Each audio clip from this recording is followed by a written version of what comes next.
We will go ahead and get started. Just want to start out by noting that this meeting is a meeting of the school board in public for the purpose of conducting a school corporation's business and is not to be considered a public community meeting. There will be time for public participation as indicated by the agenda. And there's a sign-up sheet up here if you wish to speak during that. The meeting site is fully accessible. Any person requiring further accommodation should contact the superintendent at the school corporation's central office. With that, we will start, as we do every meeting, with the Pledge of Allegiance. Mr. Bertrand, on your last meeting, if you could lead us. Pledge allegiance to the flag of the United States of America and to the republic for which it stands, one nation, under God, indivisible, with liberty and justice for all. Next, we have roll call, which all members are present, and we do have a quorum. With that, Mr. Clauser, if you could read us our mission statement. Thank you. Lebanon Community School Corporation challenges everyone, every day, to reach a new best.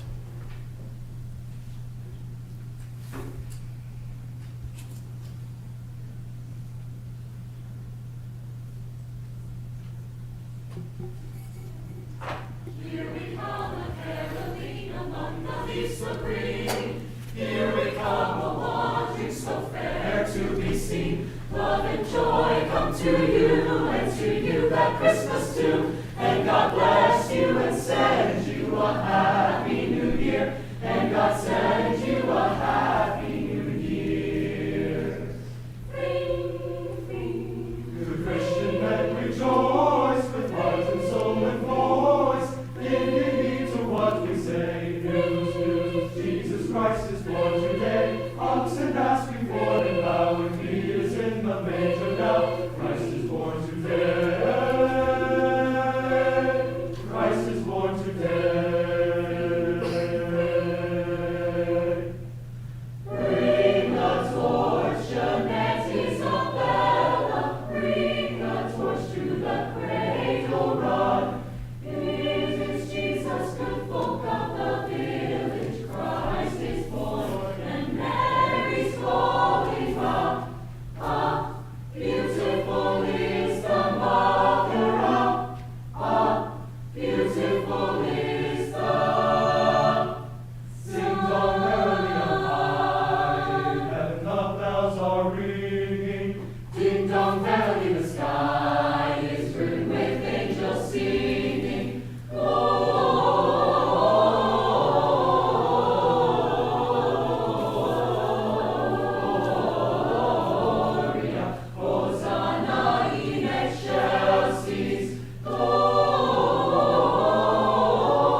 obviously one of our favorite staples, Silent Night with Peace Peace.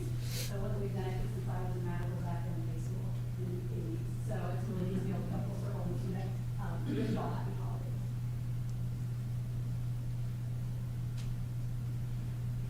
Peace, peace, peace on earth and goodwill to all. This is a time for joy. This is a time for love. Now let us all sing together of peace, peace, peace on earth. Peace, peace, peace on earth and goodwill to all. This is a time for joy. This is a time for love. Now let us all sing together of peace, peace, peace on earth. Silence night, holy night. All is gone, all is bright. Crown young virgin, daughter and child. Holy infant, so tender and mild. Sleep in heavenly peace. Sleep in heavenly peace.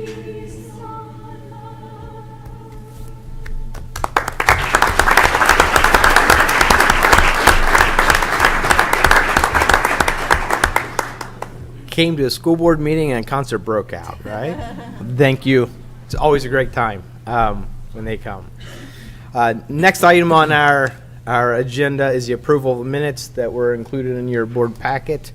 So do we have a motion to approve the minutes from the November 19th regular meeting and, the approval of minutes of the 19th meeting?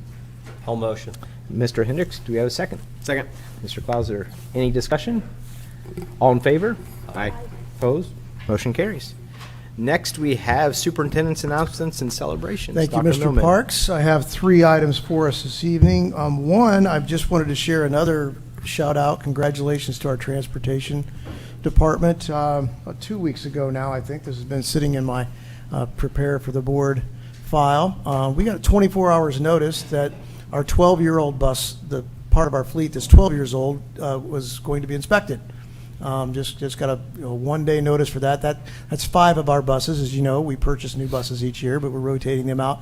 And pleased to say that all passed immediately. No changes, no needed repairs, et cetera. So very proud again of the great work our transportation department does and getting our students safely to and from school every day. So shout out to them. Second item this evening, I know I speak on behalf of 4 of the board members in thanking Mr. Bertrand for his service, albeit a little bit short-lived with the board. We had a resignation due to a relocation of a board member, and Mr. Bertrand stepped up and interviewed for the position and was appointed board. You've been here for about 6 months through 2024, and have just enjoyed his leadership, his questions. I always tell the board, I want you to hold me accountable. I want you to ask me the tough questions. All 5 of you do an outstanding job of that, including Mr. Bertrand here in his short time with us. So I just wanted to thank you for your efforts, and you can chime in, board, if you'd like. I would agree. Thank you for stepping up and stepping in. I appreciated your leadership here in doing it. Hope you're not a stranger. Hope to see you again sometime. Congrats on the pending wedding. Yes, that's right. Congratulations on the upcoming. When is that? December 28th. December 28th. Yeah, congratulations. Congrats. Thank you again. Appreciate it, all your work. And number 3, one of our Tiger Pride recipients this evening also was recently honored. I think she's hiding around the corner, Lauren, are you back there? Lauren Argotti? You need to come up here, like, at least to this corner here, so we can brag on you, so we can see where we're at. Lauren serves as our FFA chapter president. She's also the District 4 president for FFA. She's currently interning at the City of Lebanon in the communications office, right? Yeah, Doing it's a some lot gr- of fun. I Yeah, really enjoy it. yeah, you're doing great. She's aspiring to run for state office in June of 2025. She'll be fine. She'll be fine. But what's bringing her to your attention this evening is that she competed in the AgriScience Social Systems Contest at the recent 2024 National FFA Convention. And if you've all been around downtown Indianapolis to see the Blue Jackets, you know how Yes. huge of an event that is. She was selected as a top 10 finalist and was announced at the second general session that she had placed 6th in the nation for her research topic, which was entitled Fields of Change, where she focused on the loss of farmland and how it impacts communities. And while at the convention, she was asked to present her AgriScience Social Systems poster and findings to industry professionals.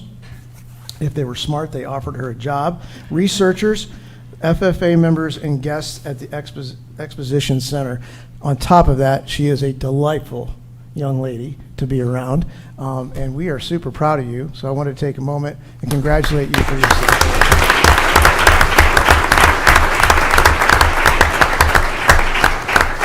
And as a former FFA member, and no, the jacket does not still fit, I know how important the work FFA does in building skills that are meaningful, lifelong employability skills. Lauren certainly exemplifies that. So I'm proud of my time in the FFA. I'm proud of you for your time in the FFA. And that is all I have for my announcements this evening. Congratulations. Congratulations. Thank you.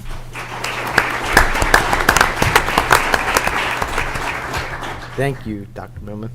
Next, we do have board recognitions of the Tiger Pride. I'll Yeah, turn we're that back over to you. Yeah, we're going to ask Mrs. Dennis to Oh, come Mrs. forward. Dennis. Yes.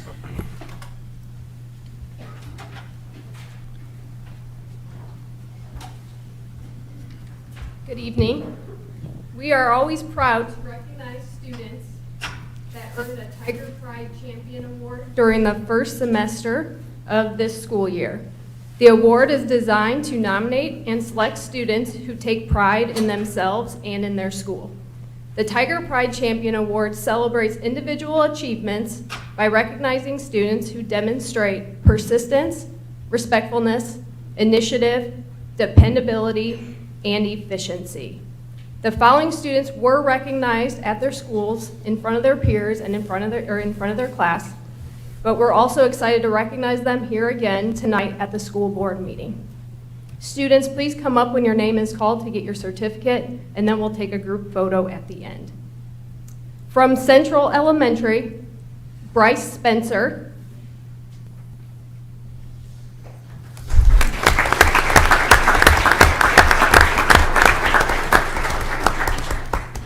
Harper Stevens.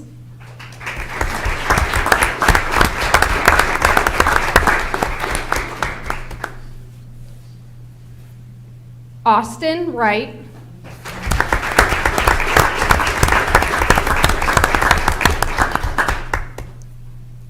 Sophia Burnell.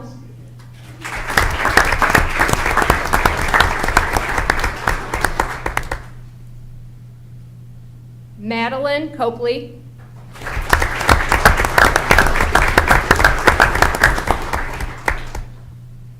Ellison Stump.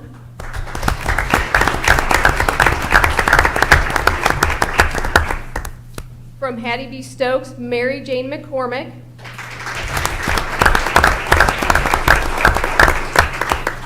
Kellen Schmink.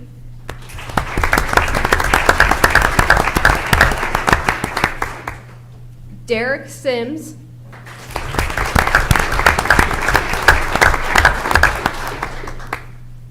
From Perryworth Elementary, Jade Bunting.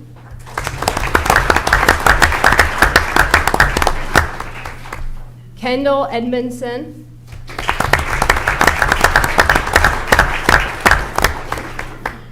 Imani Ngugi.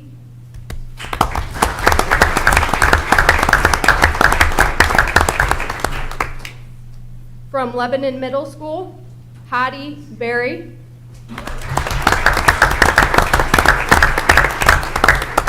Tula Heath.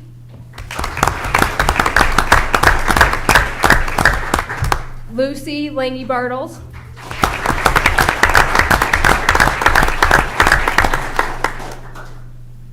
Lila Susong.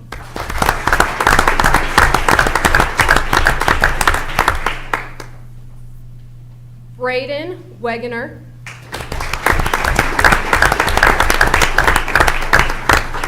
And Aiden Zell.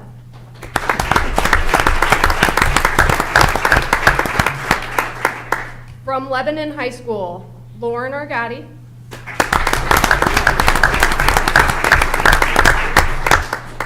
Audrey Butler.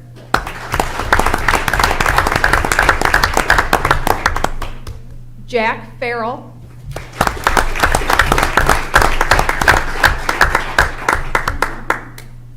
Layla Richards.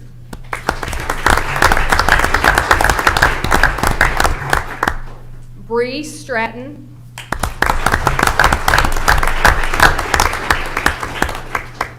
And Cade Woolery.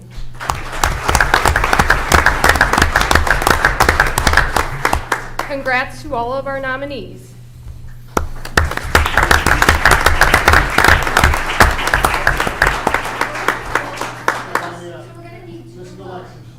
So we're gonna go tall people in the back, okay? Stand in front. Just be defiant. We're all gonna smash in here, so we're real close. We can't have a third row. You want, I will announce what you were just saying, that parents, we're going to make the kids, they're not going to be too happy, but we're going to let them stand here. Lexi's going to get their picture for our social media, but if you want to share, come up and get your picture of your kid, go for it.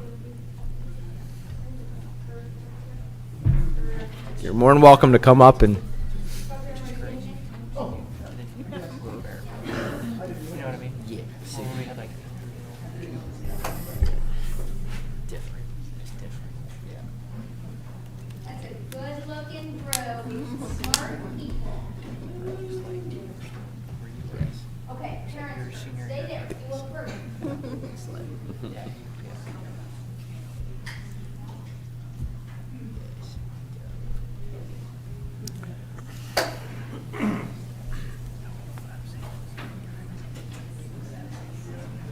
Oh yeah, this is good. Oh yeah, typical.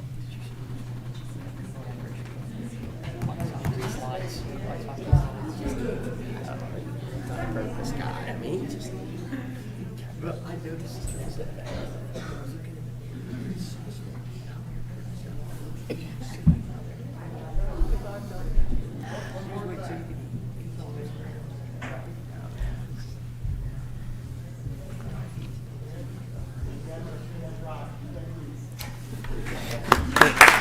Now, we could make them stand there the rest of the meeting. Just stand there the rest of the meeting. No.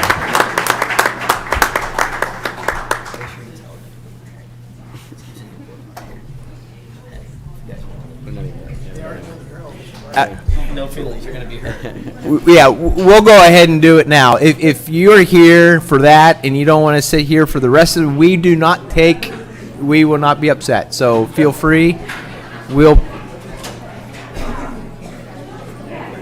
Yep.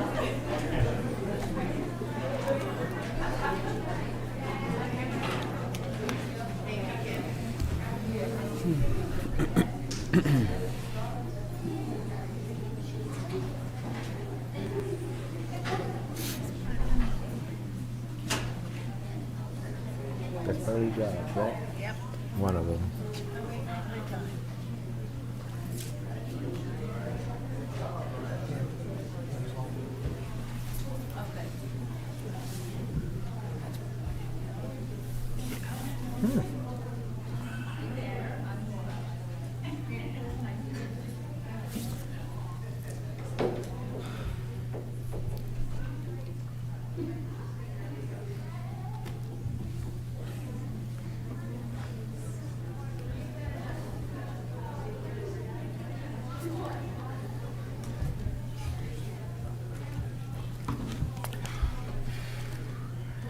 We know how to clear our room, don't we? Yeah. School business. Next, we have informational items. School construction update and renovation. Or school construction and renovation updates. Anything? None. Okay. Next, we have elementary enrollment rebalancing. Oh, thank you, Mr. Parks. Not nearly as long a presentation this evening. I have some slides that are available should you have any questions, kind of at the ready. But I will pull up my screen here and go through just a few slides. Yeah, for while you Please do go that ahead. too, I'll make note that we did have a workshop or a working session at 5 p.m. 5 tonight, p.m. where we openly discussed some of this. It was videoed, and so you can Yes. look at that as well. But we wanted to do it right in front of this, so that then we have opportunity for public comment regarding this item. So, Absolutely. Yep. So thank you for that. Again, it will not go too long this evening. A lot of this information is available on our website, and we know that folks are accessing that. The comment form is still live, and I'm also responding to questions that might come directly to our office as well. So we'll continue to do that as we move closer to the timeline. We are on our same trajectory where we're currently at the November-December timeline and still on track for a January recommendation to the board. I always like to take a moment to just go back through the slides, knowing that I search for a better word than priorities, because all of these things are difficult to reach at the same level. We've talked about that as soon as you access one of these priorities and work on it, you diminish another one of those priorities. It's just the nature of those bullet points when you're trying to affect this type of change in the district. But realities through this process that we've shared from the beginning is we knew that we had to shift some population from currently that's in the Perry-Worth boundaries to one or more other elementary schools in the district. That goes back to pre-referendum conversations. When we were embarking on our building projects, we can always assume that every boundary will change, and that's the case in all of the current options that we're considering. We know that not everyone will attend the school closest to their home. That's a reality in just about every school district. As demographic shifts happen, that's just a reality, as well as topographical reasons and things of that nature, just in the areas that you live in, depending on those areas. We know we won't achieve perfect balance. That's not going to happen, just like we don't achieve perfect class size balance from second grade classrooms. It's hard to do that, certainly on a school-wide basis, or perfect balance in other areas such as socioeconomics and diversity of our school makeup. We obviously haven't made our decision yet, which is what this slide speaks to, as far as which neighborhoods will ultimately change or boundaries will change. Just a glance at our current boundaries, you can see the footprint of Perry-Worth Elementary in green, Central Elementary in red, Harney in yellow, and Hattie B. Stokes in purple. So you can see kind of the long, narrow districts of Hattie B. Stokes and Perry-Worth. A lot of students commuting from homes that are really closer to Central they are closer to Central than they are Perry-Worth, and making that commute daily. This really illustrates kind of the need from a capacity standpoint. Once our building project is complete, we will have approximately 2,000 seats. We'll actually have north of 2,075 seats. It's going to be closer to 2,300 seats once it's completed. We currently have about 1,700 students, so we will essentially have completed the construction of a 5th elementary school at the end of the construction projects in this upcoming spring and summer. We're just doing it within the footprint of 4 elementary schools by adding that capacity and obviously almost doubling the size of our current Central Elementary School. But this illustrates, I think, clearly where we're at, and certainly what stands out is the 97% capacity at Perry-Worth. I said in the work session that this data was based on October 1st data of 2024, so it was really our first student count day. We've had some shifts since then. Central's actually grown a few students. Hattie B. Stokes has grown the most over the last 2 to 3 months of all of our elementary schools. Perry Worth actually declined between November and December recently by 1 or 2, but it has leveled off certainly over the last few months. We presented option A and B as our first options to the community for feedback. This is option A. Very hard to see where those boundaries actually are on a street level from this map, but you can certainly see the changing of the shapes of all four when you go back to the current map. I mean, this is really more of a quadrant approach, if you will, to the map. As you can see, the capacities on option A actually had Harney at 77% at the highest capacity, or percentage of utilization rather, with Perry Worth being not far behind. It did not balance really the free and reduced lunch meals quite as efficiently as we had hoped. It only dropped Hattie B. Stokes from 71% to 67%, for example.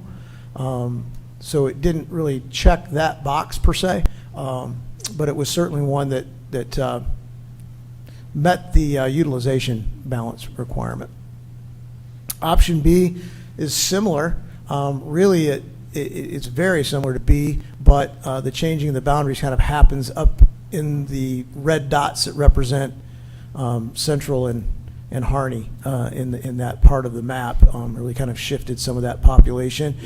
It achieved better balance among Hattie B. Stokes, Central, and Harney. That certainly is one of the things that was attractive to that. And then when you look down to the free and reduced lunch meal population, you see that all schools are within the 10 to 15% range from the district's average in those columns. So it checked a lot of boxes, but it required some creativity going back to that priority slide. To achieve that, in option B, we were moving some neighborhoods that are, quite frankly, next door almost to Hattie B. Stokes to Central in order to make some of those columns react the way they did for that particular option. Gathered feedback from the community, from administrators, from teachers, from anyone who wanted to participate in the comments. Came out with option C, which is a little bit different, right, in the shape. Not drastically different in the shapes of, I'm going to say, Harney and Perry Worth, quite frankly, as far as the shape of option A and B, but it did capture some different areas which actually sent some Perry Worth addresses to a different school than may have been the case in A and B. So that was some of the changes in that. You can kind of see that horizontal across the middle of the district for Hattie B. Stokes. This one did also achieve the all green on the utilization chart. Harney's back at 77% of their capacity utilization. Less worried about that in option C because of the way the map is designed. You kind of that vertical line between Central and Harney. If down the road we need to shift that line, that is really designed in a way that you could lower that. You could make room in Harney, and because Central's going to have the capacity, most likely, to be able to make that shift in the next few years. So that is a kind of a plus to that particular option. Almost gets there in the free and reduced lunch diversity. I pointed out in the work session that red cell, that lone red cell, is 1% different in this option than in option B. And so when you're looking at a student enrollment of 380 students, that's 3.8 students. We probably have shifted that much already this school year. I mean, that's a moving target. So I really view the free and reduced lunch numbers in C as essentially identical to B. This is the one folks like to look at. This is the impact charts showing where's my student going to go, and how many students stay in their current school. So you can see the percent of impact of A, B, and C, C being slightly the lowest impact, again, based on October 1st numbers. If we ran these numbers now, all of those numbers would change to some degree. I thought I'd just touch on two questions that kind of were a pattern that was emerging.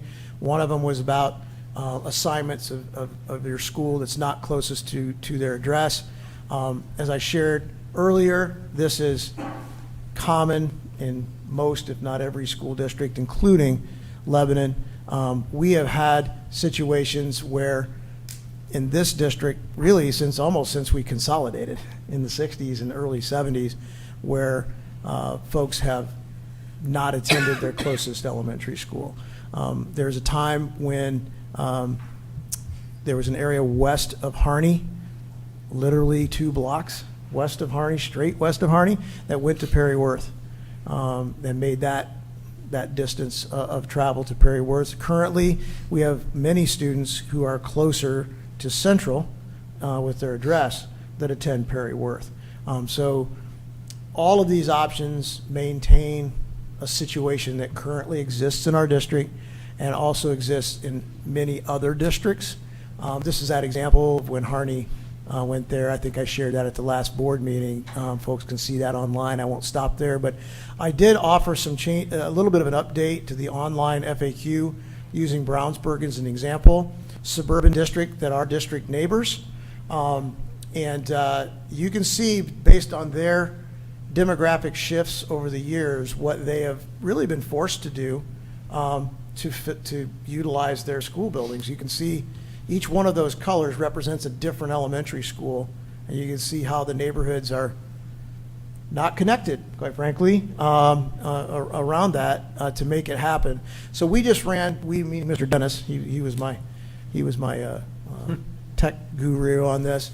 So we just ran the first 4 addresses that he chose.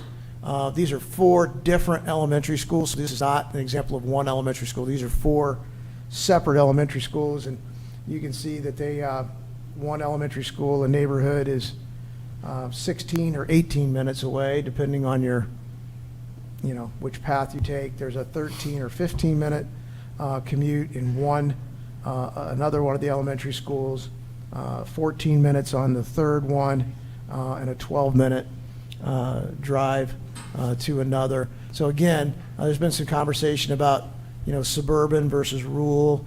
So I wanted to use a suburban example that, again, utilizes a very similar thing. We had Western Boone as an example as well. Again, you can see these on our website. We did have a couple questions about bus ride times. We've shown this slide a few times, but I think it's important to show it again. That in any of our options, you don't see option A up there, not because I dismissed option A for the board. Option A and B are so close together in their configuration, it really wasn't really worth Mrs. Nichols' time to run a routing for A, because it's going to be really the same as B. And you can see in any of the options that are available currently, it does not affect the number of bus routes that we would have students over 30 and 40 minutes. I'll stop there. Mr. Clauser had a question about that in the work session. I think I'll just articulate it again, and then if you have another follow-up, I'm happy to answer it. But why is that, essentially, was your question. And it speaks to the way neighborhoods are routed. When you have a housing addition, oftentimes there's a full bus to that one housing addition. So you'll run the bus to that neighborhood. You'll stop at 4 or 5 or 6 corners, depending on the best and safest stops. Fill the bus within several minutes of those stops, and then proceed to school. That's happening now. So when Mrs. Nichols was here earlier, she was pointing out that she does not anticipate in any of the options the student's time on the bus to be different because of that reason. It could be the case in Western Boone's example. That's why they have all but one of their routes is like almost an hour for their students, because it's rural. And so you have to drive a quarter mile, a half a mile between each stop, and that takes some time when you do that loop, right? So when you're doing neighborhoods, it's much more efficient from that standpoint. So she did a better job probably explaining that than I just did. I won't spend too much time on these slides, but there was a question about, is this different than what was presented in 2019, 2020, 2021? And it's not. This has been a very consistent plan. We can go into the weeds, and we're not going to, about, why we weren't able to demolish a school, why we didn't build 2 or 3 1,000 student elementary schools. Happy to answer those questions if folks want to send us the questions or the comments to do that. So I'll skip to this last one, which is, are we considering the fact that neighborhoods have not been fully built out? Neighborhoods that are being planned but have not begun construction? The answer to that is yes. We do work with our demographer and with our GIS professionals to project and forecast to the best of our ability what we can expect of a student yield from different types of housing and different types of dwellings. We've posted that on our website. It can get a little confusing because the chart is K-12 populations, and we're talking about a K-5 district here, district boundaries. So sometimes when you see, oh my gosh, that's 450 students, well, that's 450 students K-12, not K-5. So happy to answer those questions from you or the community, but the answer is yes, we are tracking that. So I'll stop there, see if the board has any other questions that might have come up between the two meetings, or things that you'd like for me to emphasize in any other updated FAQs prior to our next public meeting that we have. Yeah, I just mentioned the next workshop that we have. Yes, is January 6th. It'll be at Hattie B. Stokes, 6 o'clock. I have 84 slides at the ready. I won't present all of them, but I'll have them at the ready. When I say that, it's a much better situation where if someone asks the question, I say, I have a slide on that, just give me a minute to find it, and we can have some of those conversations at that time. Yeah. And I know also at our working session earlier, which is recorded, you answered several of the questions that have been come up, topics, items that have been brought up. I will make a note that during this meeting, the public comment, it's not going to be a dialogue. We welcome that after the work sessions or even just maybe even after this Absolutely. meeting. But yeah, sure. The way the public meetings work, it's just for public comment, and we will say thank you, and Right. and we take it, we listen to it. But I will repeat what I said, is the amount of work involved in this has been amazing, what has been done. And I know there's been a lot of questions on do the demographers understand what we're up against? I likened it to the stock market. We don't know. We do the best by hiring the best professionals that understand the situation. Are you guaranteed that you're going to always hit the right stock? No, but we have to use the educated guests or knowledge that they have and lean on them. Also, with any change, is painful, and we know that, and we're trying to minimize the amount of pain. And it's only going to be painful to some. Some will like an option because it doesn't affect them, and others do. I think it is very important to point out that we should be doing this more regularly. We've kind of become, from a demographic, socioeconomic standpoint, we've become much more polarizing in our elementary schools than we should, and I think this takes that into account, and is very important. Beyond the utilization, it's also that, so that then all our elementary schools, as best as we can, balancing that, and giving every child an opportunity. That's what it's all about, and we've put so many millions of dollars in this infrastructure to ensure that each of those elementary schools is going to be, from a facility standpoint, is top-notch, equal to each other, and I have all the faith in all of our staff, elementary staff, to be able to handle this. So. To that end, yes. I see two blonde heads. I don't know if there's the only two elementary principals that we have with us tonight or not, but they're here as well, and they do amazing work, and they will welcome students if there's a change. Students take their cues from the adults.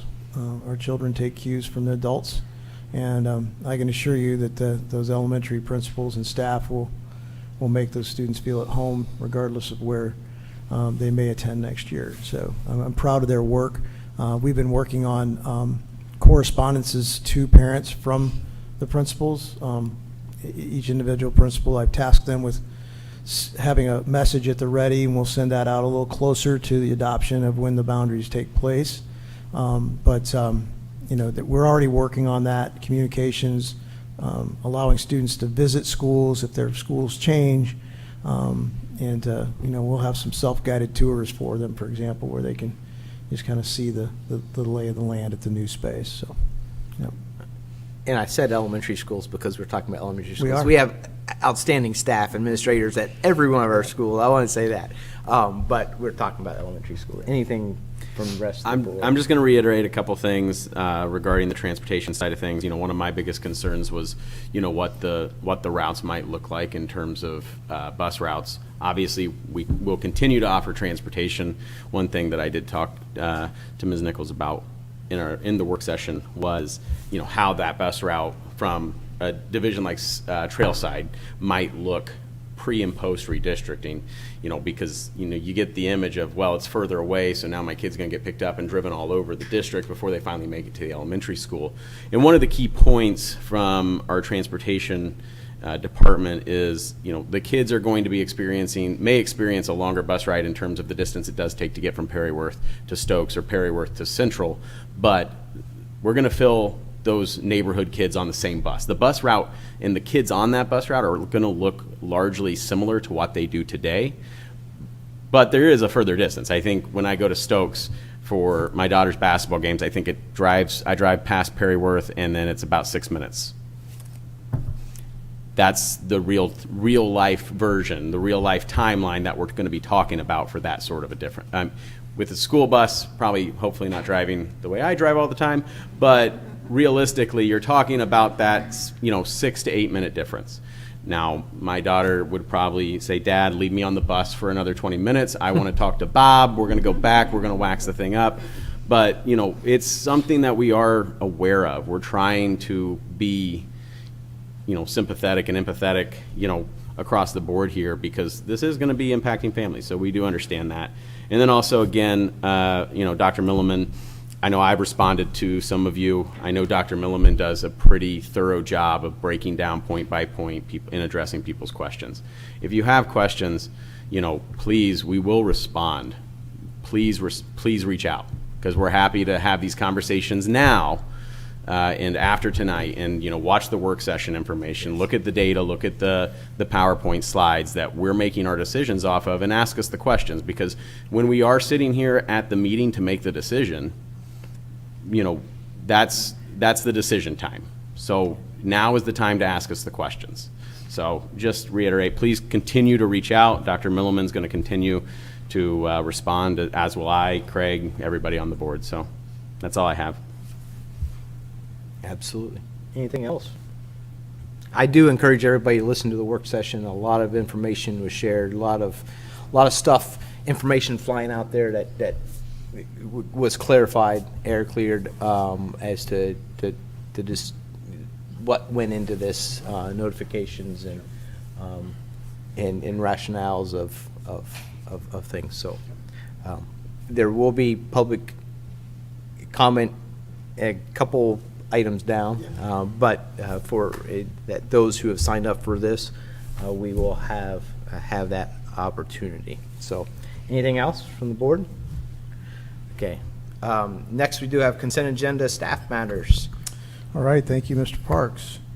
Doing this a new way tonight, so I have to click on each one individually, so you have to bear with me tonight, like we were with you as you were learning your way around this. So under classified staff this evening, I'm asking for approval of new hires, numbers 845 through 850, resignations 851 to, I got distracted there, Mrs. Beltran, sorry, 851 to 856, terminations 858 through, I'm sorry, 857 through 859, and transfers 860 through 862. Under certified this evening, leave of absence number 242, new hire number 243, new hires, pardon me, retirement 244, supplemental pay 245 through 250. And ECAs this evening, asking for new hires 822 through 842, resignation 843, and approval of a volunteer, ECA number 844. Thank you for that. With that, we will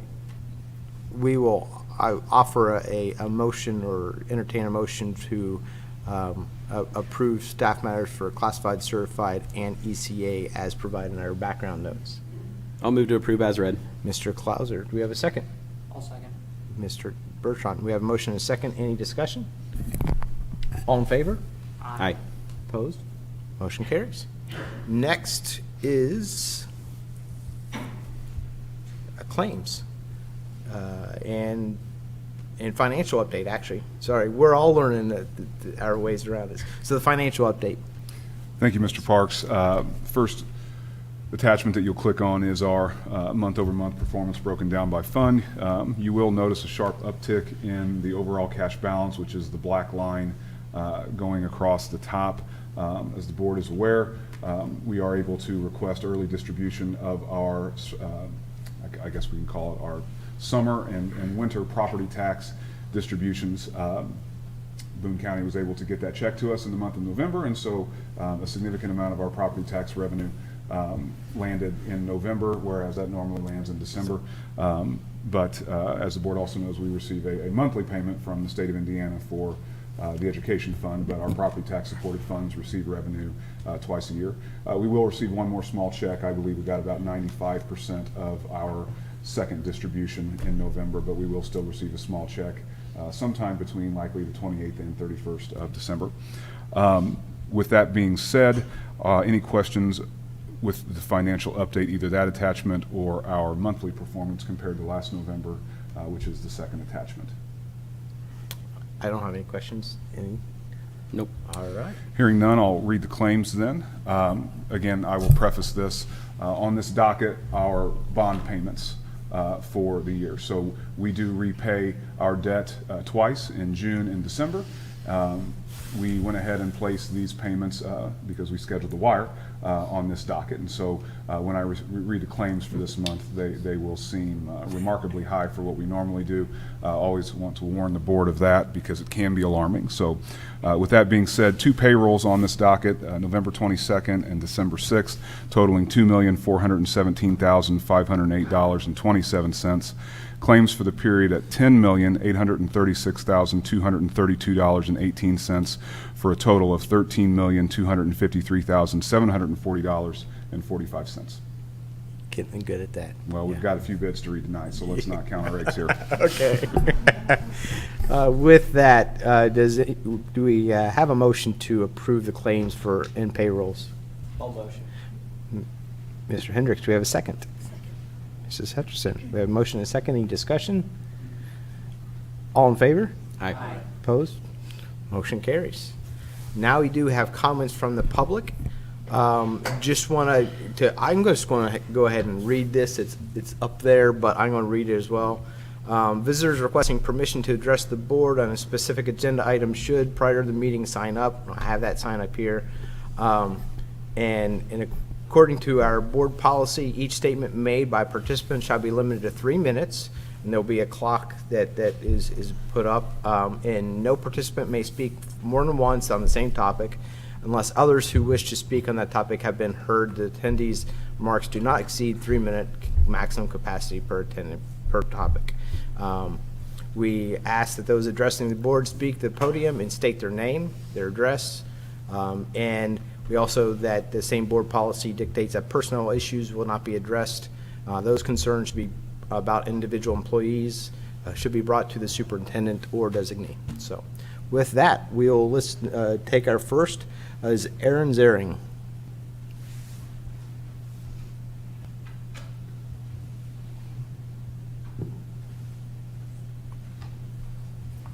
Hello, and thank you for this opportunity to speak. My name is Erin Zarin. I reside at 2323 Dixon Creek Drive in Whitestown in the western portion of Jackson Run.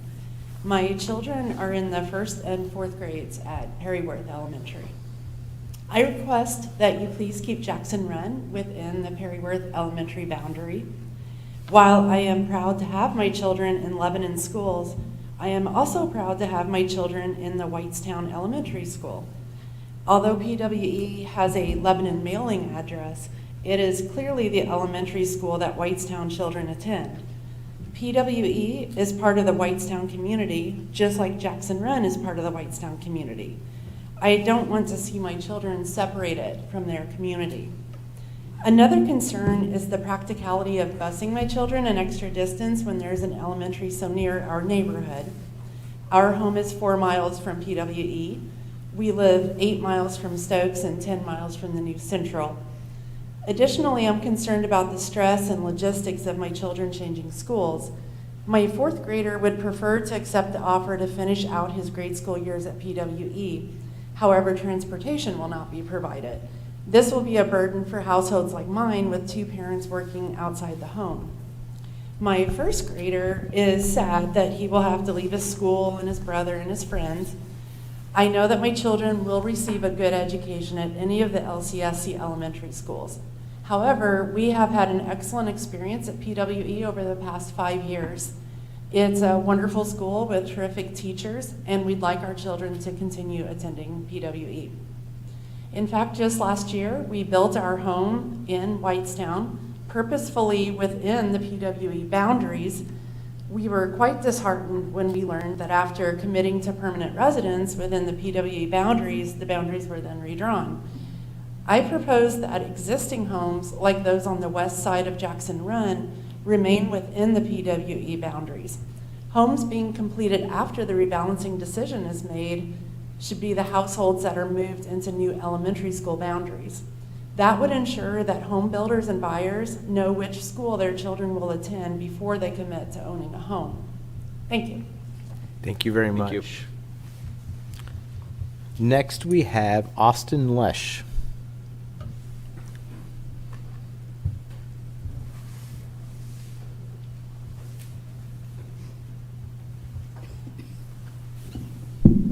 Good evening.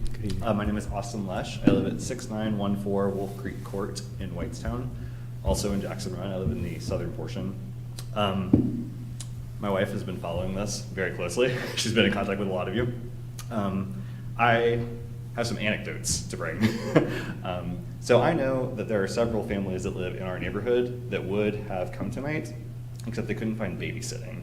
Because being a parent of an elementary school or multiple means that you are always in a very precarious situation of trying to bus people around and get them to where they need to go and have them supervised at all times. I listened to part of the working session on the drive over here, and one of the things that caught my ear was that we don't know how many kindergartners are going to be coming up through the system next year, let alone 4 years from now, 5 years from now. And I get that. I'm a statistician. I have a lot of respect for demographers, so don't hear that. But just on our cul-de-sac, we have 6 houses, and if you look at it right now, you'll see 1 elementary school student. That's my daughter who's in kindergarten at Perryworth. What you don't see, but you will very soon, is the 5 3-year-olds and 4 1-year-olds. So that's 9 additional students coming up in our 6 houses, just in our neighborhood, in our little section of the neighborhood.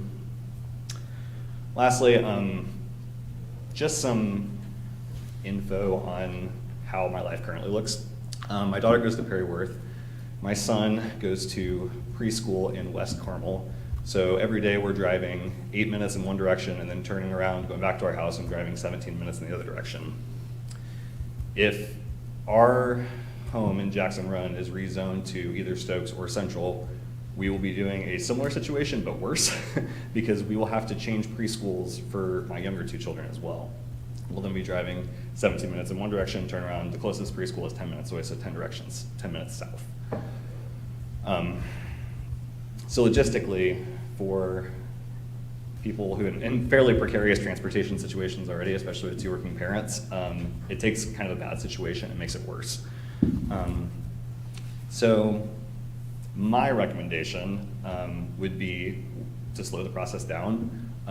I know that we have a lot of people doing GIS studies and saying we have these neighborhoods coming online just within half a mile of our house. There's going to be 4 giant neighborhoods. I know that we have good statistics on how many elementary schoolers we're expecting within that area, but there is a lot of people, and in every single option we are zoned out of Perry Worth, so it seems like we're kind of fighting against the grain here already, but there's a lot of people that are going to have their life kind of upended by this. And I say that to say that there are so many students that are going to be entering the district, and we don't know what that number is yet, that my fear is that we're going to be doing this exercise again in 5 years, because we're going to fill up Stokes, and we're going to fill up Perry Worth, and we're going to fill up Central, and then we're going to have this issue.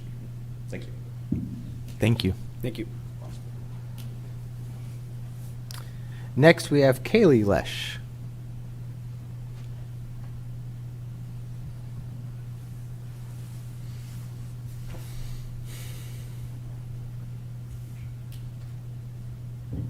Hi. We gamed the system to get more time. Yeah, thank you for letting us speak again on this. I was here last month and have been in correspondence with some of you and got good feedback and just thoughtful responses and questions answered. So thank you for all your time on that. I just wanted to kind of address a couple of the feedback I got, put forward a few more points. Our neighborhood, I'm Kaylee Lesh, and I live at 6914 Wolf Creek Court in Whitestown in the Jackson Road neighborhood. Our neighborhood, in all 3 options, you guys know this, is being moved. Option A, option B. Option C, I think, was kind of given to help placate us a little bit, to give us a somewhat closer option, 2 minutes closer. It doesn't really help. It actually is worse, because the way that this will upend our lives, I will not be able to shop at the same grocery stores. I will not be able to go to my same gym. It will not work. And I have a lot of flexibility in my life. I'm not a working parent. My children will have to change preschools, probably more toward Lebanon. Stokes is like 15 minutes east or west, and kind of in the middle of nowhere for us. Whereas south, we have stuff in Whitestown to go to, grocery stores. Central is at least centrally located to Lebanon. There's stuff around there that we can maybe shift our lives to. So that's my little plug for option C if we do get moved. However, I would ask that we, like my husband said, slow this down a little bit, or look at an option where we don't move. We actually moved to Whitestown very hesitantly. We chose our neighborhood, kind of worried that the school system wasn't ready for us. And we had a 3-year-old at the time, and we kind of thought Whitestown would be a pit stop, honestly, so that where we would buy an affordable house and then go to a new school system that worked, that had a closer option, honestly, for middle school and high school. However, we heard such great things about Perry Worth. Our neighbors loved it, and so we ended up enthusiastically sending our daughter to kindergarten there, where she is thriving. She loves it. She loves her teachers and the administration, and we have been pleasantly surprised. And so thankful. And so we actually were making the decision, because we need a bigger house. We have another kid. My husband works from home now. We were going to move within our neighborhood, across the street, essentially. And we were looking at that process in the last month or 2. Thankfully, we haven't signed anything because, 1, our property values are about to just plummet, honestly, because of this. I would not choose to move in my neighborhood again if my closest elementary school was 15 minutes to 17 minutes away.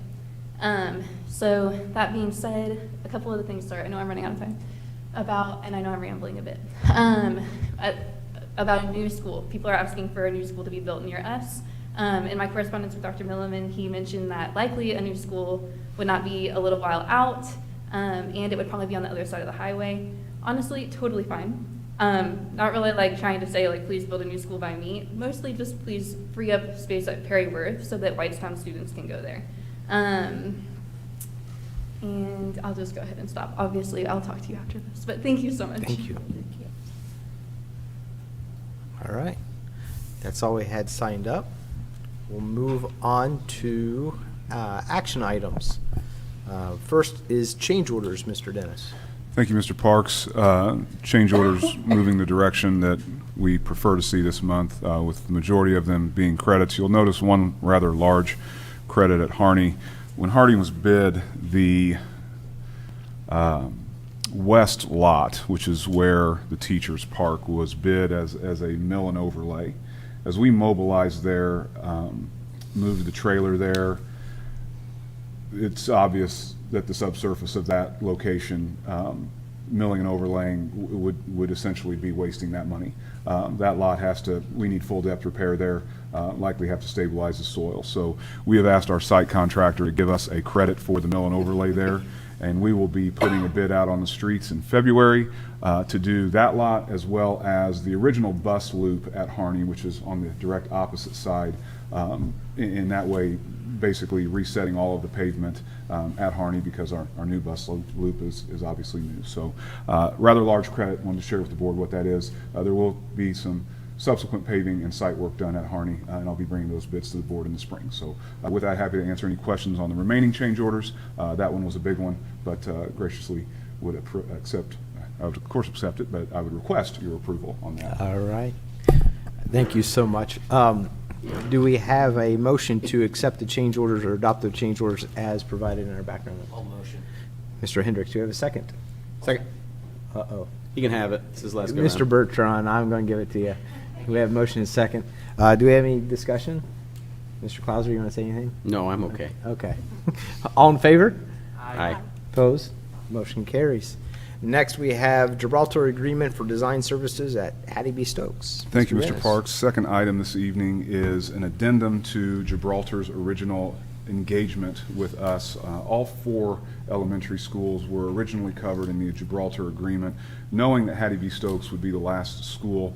As we've gone through the design processes with the other elementary schools and have understood what we have now deemed to be our district standards, so all of our elementary schools are similar to identical, both in color palette as well as just options and instructional space, playground space. In addition, we did have the roof blow off at Stokes. Well, that's a great segue into why this agreement is in front of you tonight. At that point, we do have just one flat roof at Stokes, and that's what's above the gym and cafeteria. The rest of it's standing seam roof. That's the green that you see at Stokes. When we replace that portion that blew off, and that's of course what the insurance company would replace, you basically have 2 portions of your roof that are now different ages, and so it is relevant to replace the remaining portion of that flat roof so that you have a roof there that is all of the same age. In addition, Gibraltar did not carry technology design on their first contract. I've since learned in this process that is the way I prefer that to happen. And so they've incorporated that. They're obviously carrying the design scope from Etica, our building envelope. And not to mention we've added scope. We have learned that the food service freezer, cooler, were at their usable life. And when Gibraltar originally proposed the scope, there was no work at all in the kitchen. So we have instructed them to add quite a bit of significant scope, and as such, they're entitled to additional compensation. So asking the board tonight to increase the original amount at Stokes by $287,820 as a part of us requesting the additional scope. So any of those who in any of those options are going to go to Stokes, we do have a roof on on Stokes. We're watertight. And it's watertight. So do we have a motion to approve this agreement with Gibraltar for design services at Hattie B. Stokes? Motion. Mrs. Hutchison, do we have a second? Second. Mr. Clauser, we have a motion and a second. Any further discussion? All in favor? Aye. Opposed? Motion carries. Next is farm rental agreement with Will Hoyt Grain Company. Mr. Dennis. Thank you, Mr. Parks. This is our annual renewal of the contract with the Will Hoyt Grain Company to farm what I call the northern 60 acres, which is the farmland that LCSC owns directly north of Lebanon Middle School. The long-standing agreement is utilizing the average, I did not know this, I was not in the FFA, but Purdue puts a report out every year that ranks farmland in Indiana, and there's top and average and poor. We are in the central region. I hope I'm making Miss Scott proud out there. I will say that the amount per acre did decrease by 4.17%. This all comes from the agronomists at Purdue. So the cash rent per acre decreased to $263, down from $275 per acre this year. But this is we've got some cover crop, and we don't have to mow that area, so it works out well for everybody. So we do this every December. Just asking the board to renew this, and I'll get this out to Mr. Will Hoyt for signature. All right. Do we have a motion to approve this agreement with Will Hoyt Grain Company? Mr. Bertrand, do we have a second? Second. Mr. Hendricks? We have a motion and a second. Do we have any discussion? All in favor? Aye. Opposed? Motion carries. Next is the 2025 E-rate project. Thank you, Mr. Parks. This will seem very similar to a construction bid, but we recently received RFPs back for what's known as an E-rate project. E-rate is a federal program whereby the federal government provides money to schools for the connectivity of students. Basically, the internet providing components, wireless access points, switches, racks, things like that. This is a program where you expend the money up front, you submit for reimbursement, 70% of your purchase gets reimbursed. We had roughly between $500,000 and $600,000 that we were eligible to spend in total. That means the reimbursement will be just shy of $400,000. This is use it or lose it money, and this is free money. I hate to use that term ever, but it's a program that it's just good fiscal responsibility to take advantage of. We elected to outfit the new Central Elementary completely with this project, so all the wireless access points, switches, and racks from Central are in this project, as well as the additional square footage at the middle school that you see being constructed right now. You have the evaluation matrix that Mr. Bronson and myself went through. This is not like bids where you have to take the least responsive and responsible bidder. Keep in mind that if that were to happen, you could end up with different hardware components that don't necessarily talk to one another, different subscription terms. So there's a little bit of efficiencies that go along with this when you evaluate this. Not that we didn't evaluate every single, again, you can see the matrix on there, but I just did want to say this is not something where you have to take the lowest bidder. So with that, recommending the board tonight to approve Aruba and us giving the notice to proceed for them to procure that equipment. Install cannot begin, according to the federal government, until April 1st. So I found that to be an interesting part of this, but I'm told that this is no more than a month, so we'll have internet up and running and Central ready to go for next school, this summer, let alone next school year. All right. So do we have a motion to approve this? Is it a bid for? It's the awarding of an RFP. Of an RFP with Aruba, as provided in our background notes. Motion. Mr. Clauser, do we have a second? Second. Mr. Hutchison. We have a motion and a second. Do we have any discussion? All in favor? Aye. Opposed? Motion carries. Next is LHS bids for additions and renovation projects. Mr. Dennis. Thank you, Mr. Parks. My last item this evening is proud to bring to the board the totality of the bid packages for the renovation of the building that we're sitting in right now. We accepted bids on December 5th. In this room, 70 vendors were represented, which is fantastic. There are 18 contracts to award in total. No contract had less than 2, which obviously promotes competition. Some had 4 vendors bidding on the bid package. In total, going to bring to the board tonight a sum total of contracts of just under $31 million. This comes in $1.7 million under what Meyer Najum estimated that we would receive that day, so that's good news. Mr. Parks, I'll yield to you on this, but historically I've read all of them and then we've approved it with one motion. Is that what you wish Yes, here as well? I believe so, Okay, yes. so I do have to read all these. In each case, the lowest responsible bidder will be recommended tonight, so nothing interesting came up through the vetting process there. So all of these are the lowest that we received. So with that being said, bid package 1, which is building and site concrete, that's JBM Contractors in the amount of $1,253,000. Bid package 2 is precast concrete for the Student Activity Center, won by Core Slab Structures in the amount of $1,367,000.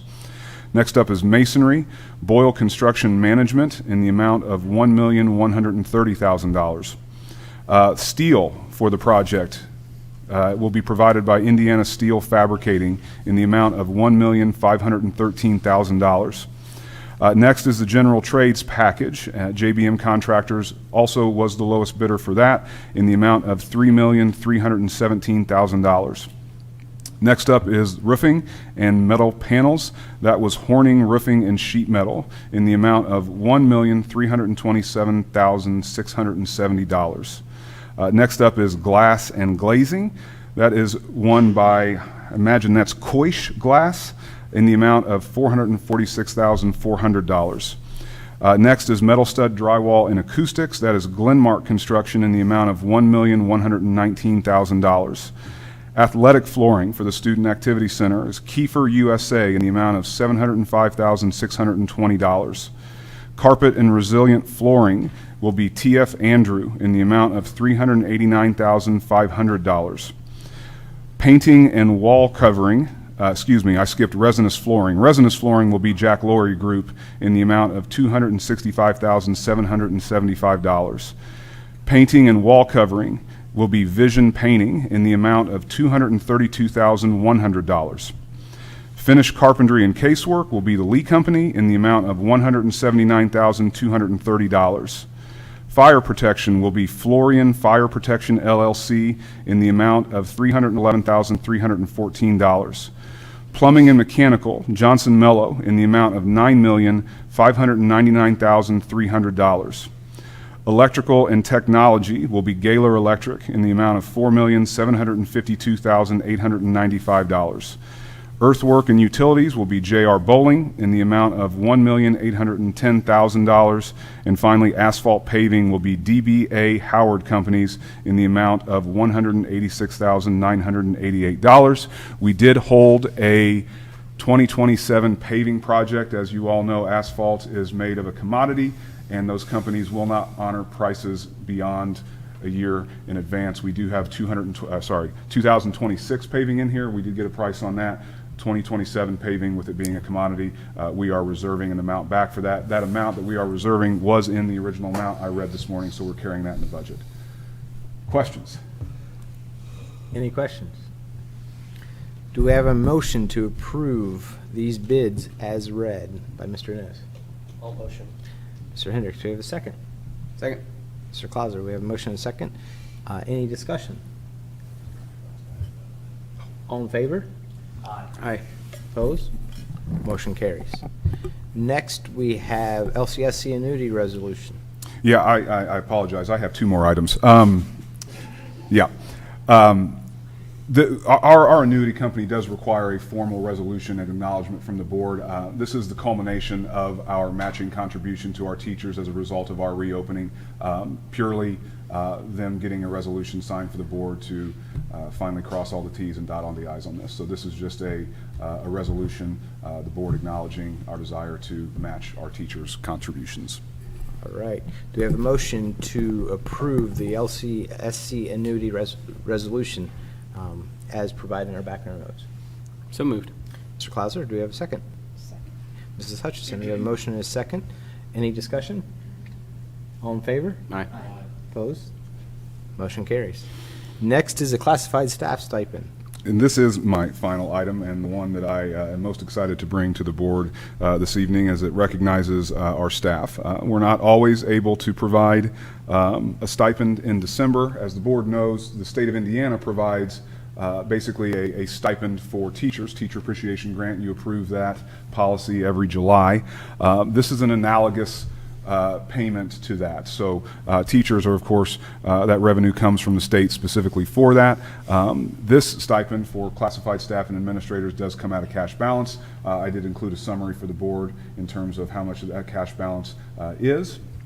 I would also like to mention that the eligibility to receive this stipend mimics identically what a teacher would need to do to receive tags. So it truly is just an analogous amount, LCSC stepping up to cover the cash balance of this, where the state covers the cash needed for the teacher appreciation grant. So enthusiastically would appreciate an approval on this. A Merry Christmas, right?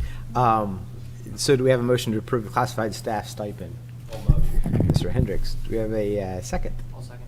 Mr. Bertrand, we have a motion and a second. Any discussion? It's excellent. Merry Christmas, everybody, right? With that, all in favor? Aye. Opposed? Motion carries. Next is the 2025-26 LMS course guide. Mr. Dungy's not I'm going to here. take that for Mr. Dungy. Okay. I let him off the hook because he has no changes. Okay. So we're asking approval of the current course guide to be moved forward for 25-26. See how much quicker I can be than Mr. Dennis? See how that Yes. works? Do we have a motion to approve the 25-26 LMS course guide? I'll motion. Mr. Bertrand, do we have a second? You can have it, Lisa. Mrs. Hutchinson, we have a motion and a second. Do you have any further discussion, Mr. Clauser? All in favor? Aye. Opposed? Motion carries.